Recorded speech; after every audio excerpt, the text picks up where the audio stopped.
yourself a cold one. They strike 'em, huh? And listen to Ross Tucker break down the top college prospects on another tasty edition of The College Draft.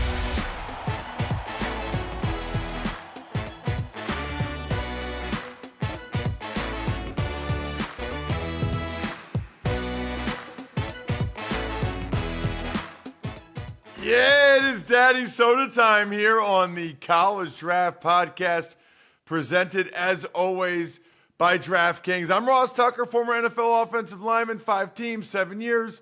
Most of you know that. Pretty easy to Google who I played for. Those of you that check us out on YouTube can see the helmets and the game balls and stuff like that behind me. YouTube.com/Ross Tucker NFL. Great way to check out the show. Watch it on YouTube, or just to see the highlight clips of the show, you can do that, or just follow along on social media, either at Ross Tucker NFL or at Ross Tucker Pod. Whatever platform you're on, we're on. Twitter or X, whatever we're calling it, Instagram, Facebook, TikTok. Very valuable because I take notes as my guy Emory Hunt, the star of the show, is talking. And so that's how you get the 2, 3, 4 best nuggets from the show, in my opinion. He's already a YouTube star and has been for a while. It's the Football Game Plan channel on YouTube. Follow him on social media like I do, at FBall Game Plan. And then, man, I announced 2 winners last week on the Ross Tucker Football Podcast, both of whom had gotten the draft guide. footballgameplan.com/2024 draft guide. Let's do it again this week. You get the draft guide, you get a great chance to be one of our winners. I'll send you a signed press pass. Just go to footballgameplan.com/2024 draft guide. It is the best out there because he is the czar of the playbook, and he's got the t-shirt to prove it. What's up, Emory? What's up, Ross, man? Listen, I got to give a shout out to those fans out there that listen to the show, because sales have been through the roof. The fact that they are enjoying the draft guide, I've seen guys go and get multiple years. And that's the fun part about this thing, the cool part about it, because that's what it was created for, to be just a running log of prospect scouting reports. You have a great feel for who's out there in the NFL and all the other leagues as well. So it's been great to get the support from these guys that watch and listen to the show religiously. Yeah, it's awesome. Big fan of today, by the way, because we're talking about the quarterbacks and the top quarterbacks for the 2024 NFL Draft. Always one of our most listened to or watched episodes. And perfect timing, because here it is, Monday, February 26th. Emory's flying to Indianapolis for the Combine later today. And we're getting a lot of news coming out, Emory, about quarterbacks that will or will not be throwing at the Combine. And before we dive into your rankings, before we dive into some of your breakdowns of these guys, I just want your thoughts on quarterbacks that do or do not throw at the Combine. You know, it doesn't bother me from a prospect, evaluation standpoint. It just annoys me because I kind of want to see him throw. Now, if you don't want to go there and run, jump, and do the short shuttle drills, I get all that. That's not your role as a quarterback. But throwing, it'll be cool to see guys get out there and throw with players they're unfamiliar with. We saw a guy, Michael Penix, do that at the Senior Bowl and looked outstanding, connecting with guys deep down the field on a lot of these timing routes. That shows you that, hey, I can still get it done if I just hop in with guys I've never thrown before. So you kind of want to see guys throw. It's competitive. You're out there. Why not get out there and just sling it around a little bit? Well, so you obviously don't know what you're talking about. If you like the quarterback, Emory, right, and he chooses not to throw, well, there's no reason to throw. I mean, why would he throw? He's already ranked high. It can only hurt him. If you don't like the quarterback and he chooses not to throw, what's he hiding? Right. Maybe he's not a competitor. Maybe football's not that important to him. Maybe he really doesn't care that much. Well, I mean, does he not want to show what he can do? It is so funny to me annually how it goes, depending on whether or not you like the quarterback. you can either sing the praises or be critical of them for throwing and or not throwing. And you know it's gonna go this way as well, Ross. Every day, all throughout the year, up until February 26th, it is, hey man, trust the tape, trust the tape.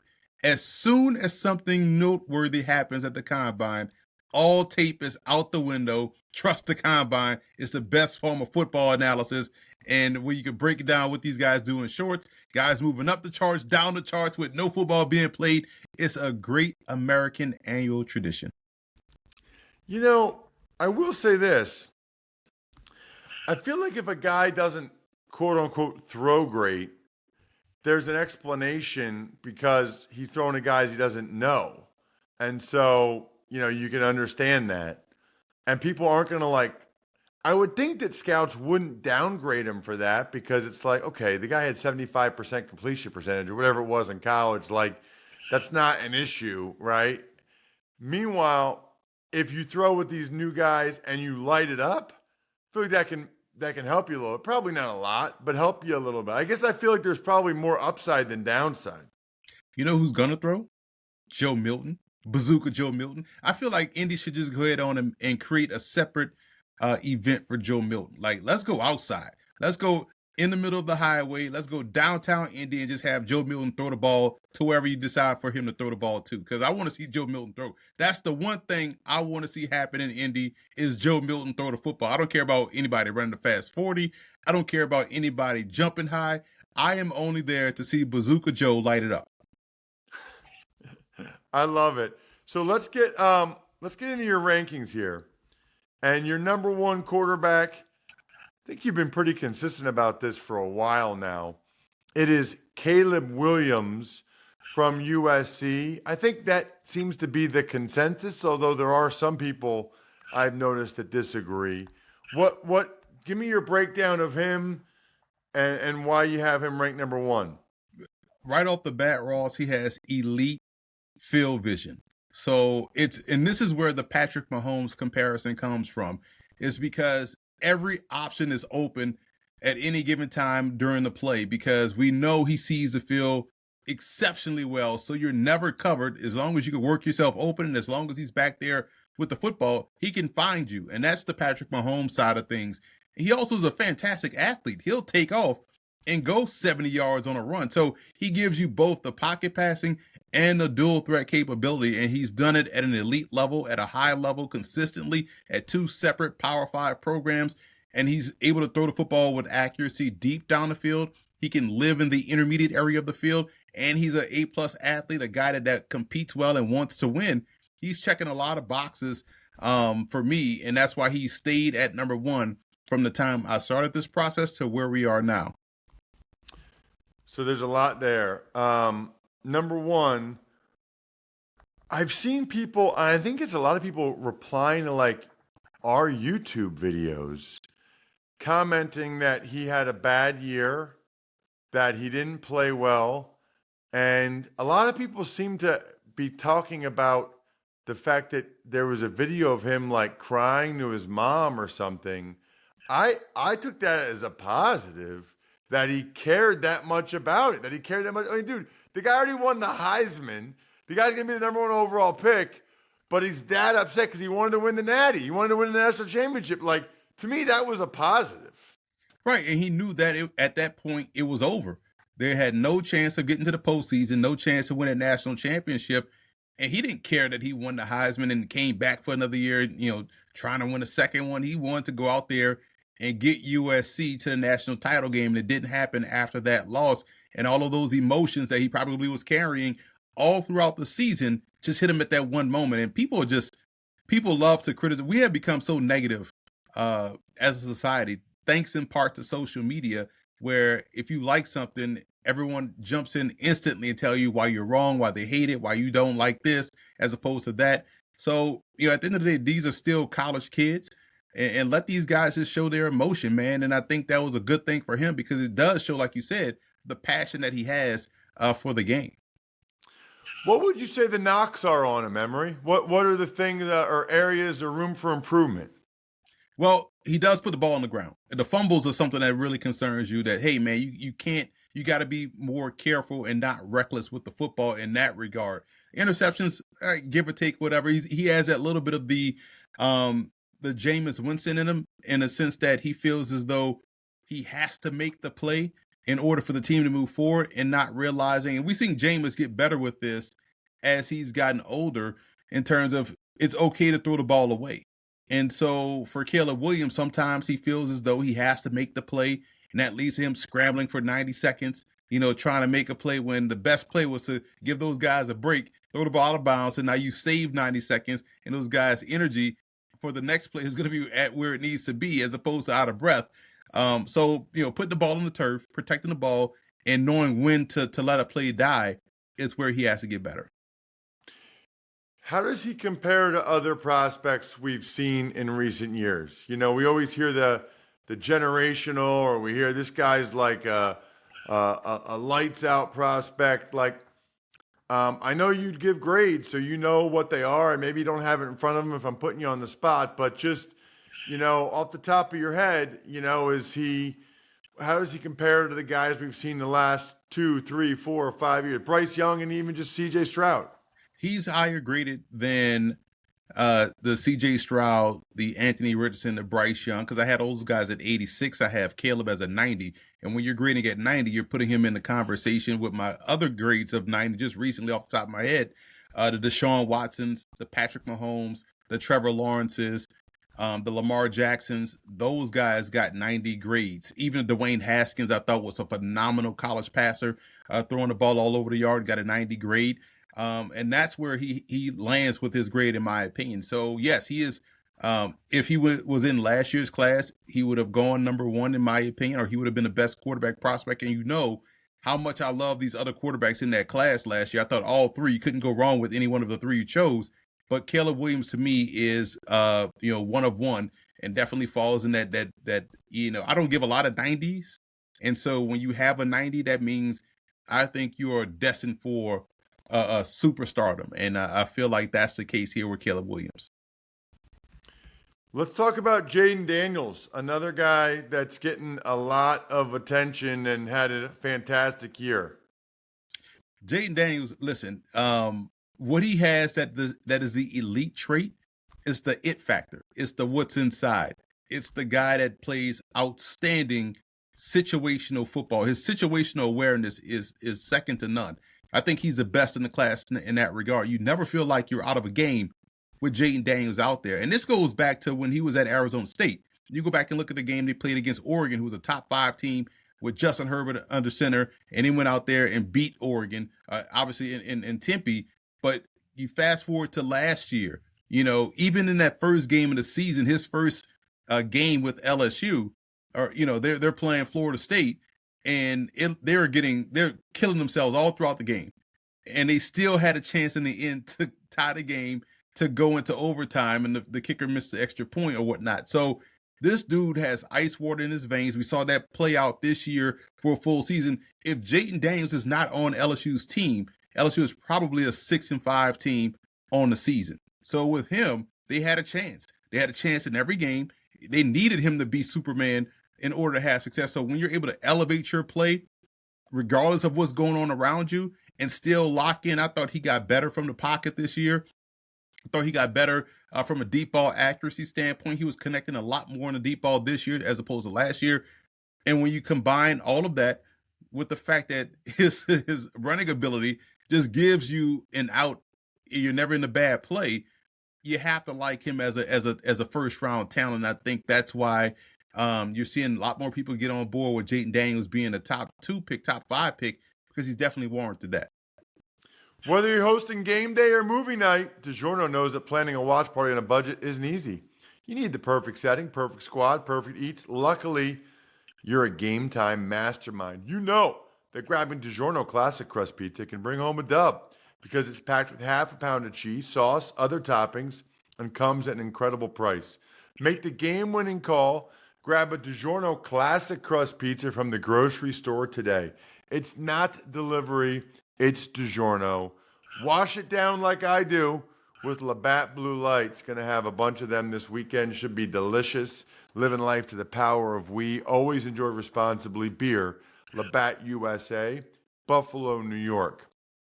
Emory, what is the concern with Jayden Daniels? You want to see his placement in the short passing game, flat line. Feel like he's a little bit hot and cold right there. Now the deep ball accuracy, we touched on that earlier. That's where he has gotten a lot better and has had a lot of success in throwing the ball deeper down the field. But the short area placement has to be consistent. Add more touch to the passes. We see that now on the deep ball, but underneath, a lot of times it can be a fastball, which leads to drops or the placement being slightly off, and that's an area. And listen, he is as slippery and elusive as a runner as Lamar Jackson with the football in his hands. That's an elite special trait that he has. He is so fluid running the football. However, at times he does feel like he's Herschel Walker and tries to plow through a defender and gets knocked back. He can't allow that to happen as a pro. Has to be a little bit more judicious in when and where he puts his body in harm's way. Slide, live the play under down. Don't try to run everybody over. Even defensive backs at the NFL will lay the wood. So protecting his body a little bit more is where he can definitely stand to improve moving forward. Interesting. I feel like we've talked about this next guy a couple times in recent weeks because of your experience at the Senior Bowl. And I think most people that are loyal listeners know, and I should mention, by the way, we're going to talk quarterbacks with Greg Cosell on the Ross Tucker Football Podcast the next couple weeks. So you guys are going to get two, in my opinion, two expert opinions this week and next about the quarterbacks in this draft, which is awesome because I like hearing where you and Greg are similar, where you disagree. That's what makes it fun. Spencer Rattler, you talked a lot about him.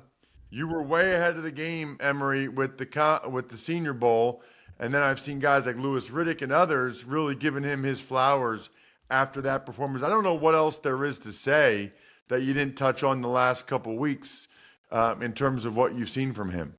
I like that he has had a full career. He has the highs, he has the lows, and he's back on the upswing. So it's showing you that he can get better. It's showing you that he has grown as a prospect and as a person, and it's showing you he has evolved as a play caller, as a player, a playmaker, in the sense that, hey, he was making some throws early in his career that he wasn't making on the back end of his career in South Carolina. And you like to see the progression, and that's why you like to see a guy have a full career, and he just put the cherry on top by going down to Mobile at the recent Senior Bowl and winning the MVP, and which capped off a fantastic week for him throwing the ball. And Spencer Rattler still can make all the throws that you want. He can still wow you with some of the throws he makes. He has gotten a lot better at ball security. He has not taken a lot of sacks that is on him, more so that it's on the offensive line. So he has gotten better, and he can make all of these throws that you want to see the pro quarterback make. So someone will get themselves a star, in my opinion, in Spencer Rattler that can be a starter for you as a rookie, because he's played a lot, seen a lot, done a lot. He's probably coming in with a veteran mindset as opposed to most rookies. You know what else is interesting to me, Emory? Your number 4 guy. I totally forgot about him. Totally forgot. Nobody's talking about him because he got injured. Totally forgot. Like, I'm looking at your top 7 guys ranked that people obviously can check out, footballgameplan.com/2024 draft guide. And the top 3 we've heard, especially because you've been talking about Rattler. And then the next 3 I've heard a lot of people about. Totally forgot about Jordan Travis. What is Jordan Travis as a prospect? Man, he is so good, Ross. And he is another one that got better over time, because Jordan Travis 3 years ago was like, I don't know about this guy at Florida State. And then last year you kind of like, okay, I can see some things getting better with him. And then this year, before the injury, what I noticed about him that I love the most about his game is that the chains move. Like, by any means necessary. He's the Malcolm X of quarterbacks. Chains are moving by any means necessary. That ball is coming out quick. It's going to the receiver. If not, he's pulling down the icons and taking off. He is moving the football, and they stay on the field. They move the chains. And so what I saw him do well is versus the blitz. He doesn't get rattled. He can make the throw, take a shot in the chops, and still deliver the strike from the pocket. Outside the pocket, I think he does a great job of just being judicious of when and where to take the hit. And also, when we're talking about situational football inside the red zone. He locks in and they're able to put the ball in the paint or they come away with points. So I just think he plays the quarterback position like a plus game manager, right? Where you can trust him to manage the game, but when you need him to play above the X's and O's, he does just that. So to me, if it wasn't for the injury, we would have saw him in an all-star game. We would have seen more people talk about him. And I think people act as if his leg got amputated. It didn't. He's going to be fine. And I like that he's going to be there at the combine talking to people, interviewing, because I do feel like Jordan Travis will be wherever he gets drafted. Remember, I'm not big on, my rankings are not geared toward where I think they're going to go. It's about what they do when they get on the field. And wherever he goes and whenever he gets on the field, he will show you the things he showed before getting hurt. Man, I hope he does. Because already it was brutal for him and at Florida State what happened and with that injury. Number 5 guy is interesting because there's people out there that still believe he's the number 1 guy, or certainly one of the top 2 or 3 picks in this draft, and that is Drake Maye from North Carolina. What do you see from Maye, Emory? Good velocity on his passes and a very good athlete. And I seen the Justin Herbert comps.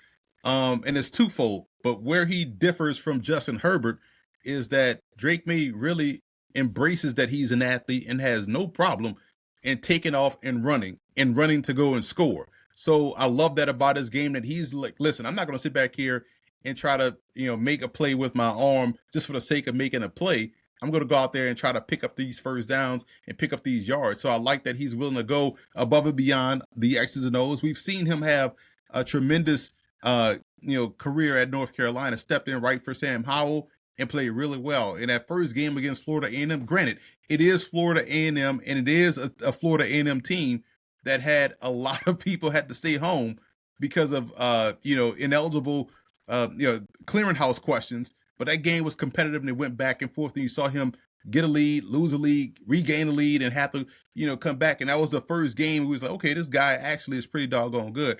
And yes, he can make the throws, at the intermediate level of the field.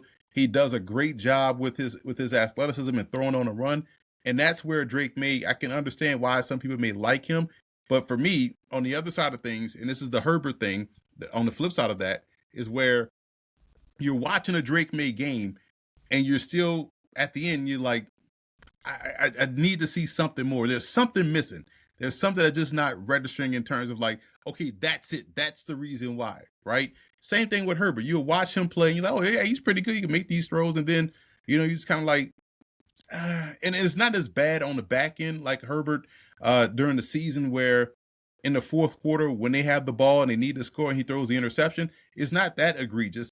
Because I do like Maye as a prospect more than I like Justin Herbert as a prospect. But for Maye, taking part the Clemson game, fantastic first quarter. You just watch this dude. He dropped a teardrop to Tez Walker down the sideline. He was just making insane throws. And then went ice cold for a good portion of the game. You're like, yo, what the heck happened? He was making some bad throws after that first quarter. I just need to see him flatline and play great all the way through. And I know quarterback wins are not a stat, but I do need you to play above the X's and O's and not lose to Virginia. Not lose those games against teams that you guys should go out there and dominate and play well. And so I just need to see a full game of consistency from Drake Maye. In these bigger moments, he has to step up. I feel like that hasn't been the case at North Carolina. And again, the good thing for him, he's talented, he's athletic, and he's young, so he still has upside. He still has a chance to get better. The only thing that sounds weird to me there, Emory, is like Herbert's like pretty much considered a top 10 NFL quarterback. So if you think Maye is a better prospect than Herbert, that's kind of wild that he'd be 5th in this draft class if you think he's a better prospect than Herbert, who I think a lot of people would say is a top 10 NFL quarterback. Everybody has their opinion about Herbert, but they never talk about those fourth quarter interceptions, right? He throws a lot. So, yes, he's going to have a lot of passing yards, and that's the first thing they bring up. That's like me bringing up, hey, man, this guy led the league in rush attempts. Cool, he got the ball a lot. So for Herbert, yeah, he throws a lot. So, yes, he's going to have a lot of passing yards, but when they count, that's when he goes ice cold. That's when you need – since he came into the league, he leads the league in fourth quarter interceptions. That's not a good statistic. That's the one they always leave out and they don't mention. Now, they want him to be a top 5 quarterback. They will shove him in your face like, yeah, you got Patrick Mahomes, Josh Allen, Justin Herbert. They'll throw it. They want him to be great so bad. But he has to play like that because, again, quarterback wins are not a stat. But every time I look up, the Chargers are losing a lot of these big games in the fourth quarter due to somebody throwing an interception. And they've only gone to the postseason once. And this is a very talented team. So I need Herbert to step up. So Maye, to me, has a little bit of a little bit more go get him than Herbert has, in my opinion, as a prospect. Now, Herbert has gotten, he has played well as a pro. But at the end of the day, like, I do feel like Maye is someone as a prospect is a lot better than Justin Herbert. Looking forward to getting your opinion on Penix and J.J. McCarthy, Bo Nix, and then some of the vaunted Emory sleepers next week. The keg is kicked. We're all tapped out. Thanks for tuning in to College Draft. Make sure to also check out the Ross Tucker Football Podcast, Even Money, and Fantasy Feast, all on the DraftKings Network, YouTube, or subscribe to the podcast on your favorite platform.